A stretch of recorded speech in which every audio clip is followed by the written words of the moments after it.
Hace unos minutos hablábamos con mi compañera Maru Rojas porque hay una fuerte discusión en la Cámara de Diputados en torno a la reforma para evaluar, para aprobar los llamados salarios mínimos para ciertos profesionistas. Esta reforma pues, tiene como objetivo, por supuesto, el nivelar los ingresos de quienes ejercen diferentes oficios y diferentes profesiones en el país. Y es una reforma constitucional que además se aprobó en septiembre pasado. Según datos que da a conocer el coordinador parlamentario del PRI en San Lázaro, Rubén Moreira, dicho cambio legal ya pasó por el filtro de 31 entidades federativas. Usted sabe que para que una reforma constitucional pueda promulgarse, pues tiene que ser aprobada por el 50% más uno de los congresos locales, es decir, 17 congresos locales. Esta reforma ya fue avalada por 31 congresos locales. ¿Y qué ha pasado? A ver, Maru, ¿dónde está dicha reforma? Cuéntanos. En el limbo. En el limbo porque la Secretaría de Gobernación asegura que no fue aprobada por los congresos suficientes, mientras que las instancias del Senado de la República aseguran que pues ya tienen todo aprobado y enviado a la Secretaría de Gobernación. Hoy llevó unas láminas a la conferencia que da todos los martes el coordinador parlamentario de los priistas, y en esas láminas se explicaba cómo fue aprobado en cada congreso, las fechas que tú mencionas. Es una del paquete de 20 reformas constitucionales que envió el presidente Andrés Manuel López Obrador, que muchas de ellas eran electoreras, venían las elecciones presidenciales de junio. Eso lo envió en febrero del pasado año, 5 de febrero, y no fue a Querétaro. Entonces, una de las banderas para las elecciones era: voy a aumentar en una reforma constitucional para que quede plasmado en la Constitución que siempre tienen que estar vigentes los aumentos en los salarios de policías, médicos y maestros. Y hasta hoy queda en el limbo. En el presupuesto no fue tomado en cuenta, así lo explica Rubén Moreira. Que se hizo este congelamiento antes de votarse el presupuesto y que por lo tanto, por eso no entra en vigor para este año. Y la tercera, que esconde el Senado las declaratorias de constitucionalidad cuando la Secretaría de Gobernación ya tiene los registros.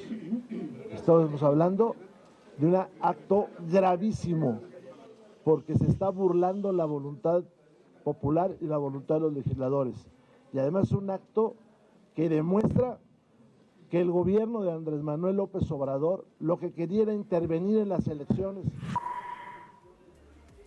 Decirte, Primitivo, que en tribuna Movimiento Ciudadano, a través de sus diputados, hoy para posicionar su postura en torno a la declaratoria de constitucionalidad, de nepotismo y no reelección, argumentaron esto: ¿cómo es posible que ya estamos dando la constitucionalidad de una reforma que apenas aprobamos la semana pasada para que cobre vigencia en cuanto se publique, quizá mañana, pasado, y no ha podido tener vigencia esta que fue aprobada, como bien lo dices, en septiembre, enviada desde febrero, que se usó como bandera electoral para las elecciones presidenciales? Pues porque hay prioridades, Maru, ¿no? Ya estamos viendo cómo las reformas urgentes, pues prácticamente se aprueban en los congresos estatales, pues al mismo tiempo que en el Congreso Federal, ¿no? La semana pasada lo vimos. ¿Cuál fue la reforma que se votó la semana pasada constitucional? Nepotismo. La del y nepotismo. reelección. La del nepotismo, por estas horas estábamos dando el detalle de que ya estaba pasando en el Congreso Federal. A las 8 de la noche que salimos de aquí, ya había sido aprobada por varias legislaturas locales, ¿no? Y así ocurre, y hoy ya tenemos la promulgación de la propia, ya el aval como reforma constitucional. Falta la publicación, por supuesto, pero ya es una reforma constitucional. Cuando a la alianza de Morena y compañía, Partido Verde, Partido del Trabajo y en algunos casos otras fuerzas políticas, pues le surge poner en marcha dichas reformas, simplemente se hace. Y no hay tiempo que valga y no hay que el tiempo. ¿Te acuerdas del famoso reloj legislativo que se prendía y se apagaba Sí. según conveniencia? Pues eso no existe. Aquí, si se quiere, se avala. Y si no se quiere, pues simplemente se congela, como es este caso de la reforma al salario mínimo profesional. Ajá. Obligó a esa reforma porque era una buena bandera electoral. Sí. obligó hoy a la reforma que acabamos de aprobar hace unos minutos por la soberanía del país, en el momento en que se está perdiendo, dadas las condiciones que nos está poniendo Estados Unidos. Y dicen los mismos periodistas, la redacción es pésima. Se echó a perder una constitución valiosísima con una redacción que ahora obliga a que todo aquel que viole la paz en nuestro país, ¿quién considera que es violatorio de nuestra paz?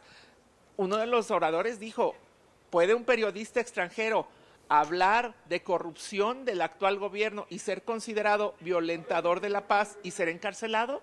Eso es lo que, ¿quién mide qué es violatorio de estas cuestiones de soberanía? Y vamos a empezar a ver cómo esta misma noche se empiezan a aprobar en los congresos estatales para que cobre vigencia justo cuando allá arriba nos están presionando. Muy bien. Maru, muchas gracias.